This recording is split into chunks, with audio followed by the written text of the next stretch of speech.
अब आपको बता रहा हूँ क्वेश्चन नंबर आपका 10 रहेगा। क्वेश्चन नंबर 10 समझते हैं।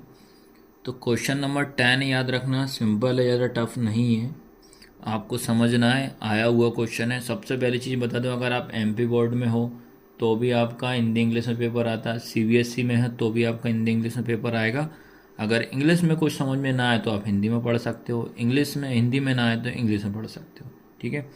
और अगर आप पहली बार क्लास अटेंड कर रहे हो तो चैनल को हमारे सब्सक्राइब करना है, और साथ ही साथ हमारी प्ले स्टोर से हमारी ऐप को भी डाउनलोड करना है, जिसमें कि मैथ्स का आपको याद रखना मात्र 299 में पूरा सिलेबस आपको कंप्लीट मिल जाएगा, आप उससे तैयारी कर सकते हो। अब इसमें लिखा है किसी एपी का, कोई आपके पास एपी है, उस एपी का 17वां पद, 17वां बोल रहा था मतलब A17 वो पद उसके 10वें पद से 7 अधिक है, 10वें पद से 7 अधिक है, जिसका सर्व अंतर ज्ञात करना। सर्व अंतर क्या होता है, डी बता चुका हूँ मैं। The 17th term of an AP exist इस 10th टर्म बाय 7। एग्जिस्ट का मतलब होता है ज़्यादा, ज़्यादा का मतलब होता है अधिक, उससे ज़्यादा हो रहा है। इतना समझ गए। सबसे पहले चीज़ अपन ये समझते हैं, मैंने क्या बताया था, TH लगाए तो वो N का मान होता है। तो हमारे पास जो लिखा है, जो A17 लिखा है, उसके बाद लिखा A10 बोल रहा है, इतना बोल रहा है, और एक वैल्यू दी हमें कौन सी, 7 दी। अब क्वेश्चन के अकॉर्डिंग इसको अपन जमाते हैं, ठीक है। अब जो अपनी इक्वेशन बनेगी, इक्वेशन ये बोल रहा है कि जो A17 वाला पद है वो जो रहेगा हमारे 10वें पद से 7 अधिक है, ये क्वेश्चन बोल रहा है। समझ में आया कि नहीं आया कुछ, ठीक है। ये क्वेश्चन है कि 17वां पद 10वें पद से 7 अधिक है, अधिक और होता है एग्जिस्ट, इन दोनों का मतलब होता है प्लस। इतना समझ गए।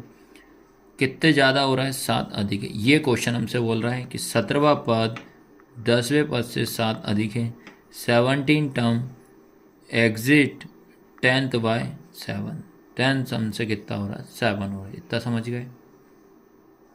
अब आपके पास जो इक्वेशन क्या बनी है, A17 इक्वल A10 प्लस 7, ये बनी हुई है। अब अपन इसको सॉल्व करते हैं। आपका जो A17 जो लिखा है इसको सॉल्व करते हैं। तो A17 को अपन अलग से सॉल्व करते हैं। A17 लिखा तो इसमें अपन फॉर्मूला लगाएंगे AN equal A plus N-1 into D. तो ये हो जाएगा A17 equal A plus 17-1 into D. तो ये होगा आपके पास A17 equal A plus 16D। तो A17 की वैल्यू कितनी आ गई, A प्लस 16D। ऐसे ही बेटा A10 को सॉल्व कर लेते हैं। तो ये क्या होगा, AN equal A plus N-1 into D हो जाएगा। उसके बाद ये हो जाएगा आपका A10 equal A plus 10-1 into कितना डी हो जाएगा। ये होगा A10 equal A plus 9D। तो A10 की वैल्यू कितनी आ गई, A प्लस 9D आई। अब बता समझ में आया कि नहीं आया। तो इस ऐसे करना पड़े। अब आपको जो दिया है A17 जो दिया है, A17 की जगह पे क्या रखेंगे, A प्लस 16D। A10 की जगह पे रखेंगे A प्लस 9D। तो देखो अब ये A17 equal A plus 10, A10 plus 7। A17 की प्लेस पे कितना रखते हैं बेटा अपन, ये रख दिया इसकी प्लेस पे A plus 16D equal A10 की जगह पे A प्लस 9D प्लस 7 हो जाएगा। अब उसके बाद क्या करते हैं, ये सारे नंबर जो लिखे हैं इन सबको इधर शिफ्ट कर देते हैं। जब इस साइड लाएंगे सबके साइन चेंज हो जाएंगे। तो ये लिखा A प्लस 16D। अब आपको याद रखना है ये A प्लस का है तो इधर आके क्या हो जाएगा, माइनस। ये प्लस का 9 है तो माइनस का D, प्लस का 7 है तो माइनस का 7 इक्वल 0 हो जाएगा। उसके बाद A को A के साथ करेंगे, ये A दिख रहा है, D को D के साथ करेंगे तो ये प्लस और ये माइनस, ये कैंसिल हो जाएगा। क्योंकि हमें क्वेश्चन में निकालना है सर्व अंतर। सर्व अंतर मतलब डी निकालना है। अब आपके पास क्या बचा बेटा, इधर बचा 16D minus 9D minus 7 equal 0। अब 16D में से 9D माइनस करेंगे तो कितना बचेगा, 7D माइनस 7 इक्वल 0।